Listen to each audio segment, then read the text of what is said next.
Hallo da draußen, ich bin Tom und ich möchte in den kommenden paar Minuten euch erklären, was AntMe eigentlich bedeutet.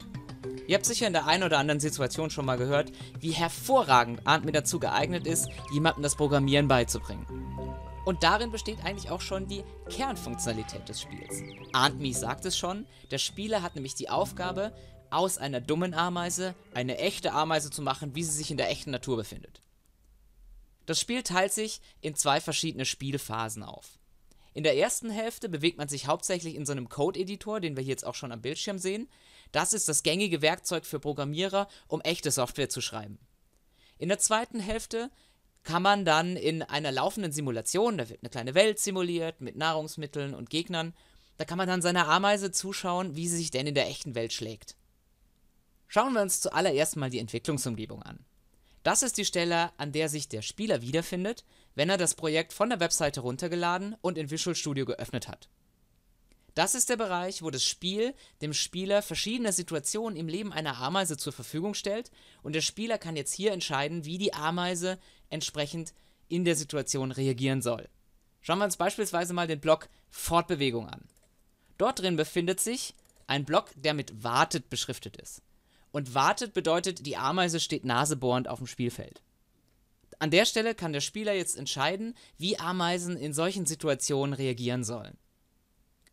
Weiter unten befindet sich noch mehr interessantes Zeug. Hier gibt es zum Beispiel Sieht Zucker. Das klingt jetzt alles sehr abstrakt, aber es ist viel verständlicher, wenn ich hier einfach mal die Simulation starte. Das ist nämlich die eigentliche Simulation, die auf einem sehr, sehr schönen, hellbraunen Waldboden stattfindet und in dieser Simulation befinden sich verschiedene Spielelemente, die relevant sind fürs Spiel.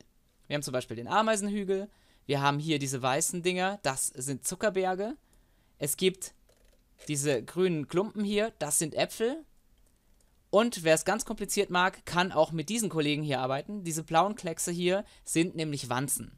Wanzen sind der natürliche Feind der Ameise und wie man sich vorstellen kann, sind diese Wanzen nicht besonders aggressiv, aber sie fressen unsere Ameisen und das wollen wir natürlich früher oder später verhindern. Unsere Ameisen stehen hier alle im Ameisenhügel, die kann man jetzt leider gerade nicht wirklich sehen. Da gucken ein paar Fühler raus. Die Ameisen warten im Ameisenhügel, der Spieler hat aber nicht definiert, was passieren soll, wenn sie denn warten. Also fangen wir mal an dieser Stelle ein bisschen Intelligenz einzubauen. Wir können hier nämlich sehr konkret der Ameise einen Befehl geben. Wir sagen der Ameise, gehe doch geradeaus, wenn du keine Ahnung hast, was du tun sollst. Und genau das ist das, was hier gerade schon passiert. Ameisen, die geboren werden, marschieren einfach mal geradeaus los und gucken, was passiert. Und die Ameise läuft und läuft und läuft. Und was die Ameise hier nämlich nicht tut, ist, auf die anderen Spielelemente zu reagieren. Ich kann hier an der Stelle einfach der Ameise einen weiteren Befehl geben, wo wir eben noch gehe geradeaus verwendet haben. Verwenden wir an der Stelle jetzt gehe zu Ziel. Und wir werden jetzt schon eine Stufe komplexer hier in der Programmierung. Jetzt brauchen wir nämlich zusätzliche Parameter. Und die Parameter sind in dem Fall der Zucker, der gesehen wurde. Und sobald sie in die Nähe eines Zuckerhügels kommen, das könnte hier gleich passieren, werden wir beobachten können, wie die Ameise sehr konkret auf diesen Zucker reagiert und, erstmal am Zucker stehen bleibt. Und so geht es dann weiter und weiter. Man hat weitere Ereignisse, wie zum Beispiel hier dieses Ziel erreicht beim Zucker. Hier wäre die Stelle, um der Ameise den Befehl zu geben, den Zucker aufzunehmen. Anschließend könnte die Ameise noch ihren Weg zum heimatlichen Bau antreten, weil nur Punkte gezählt werden, also Nahrungsmittel gezählt werden, die auch im heimatlichen Bau wieder abgegeben werden. Wie ihr seht, kann AntMe relativ einfach anfangen, aber dann sehr schnell eine sehr anspruchsvolle Komplexität entwickeln.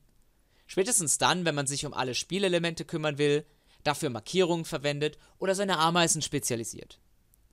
Und das Tolle daran ist, wir verwenden hier Grundkonzepte der Informatik.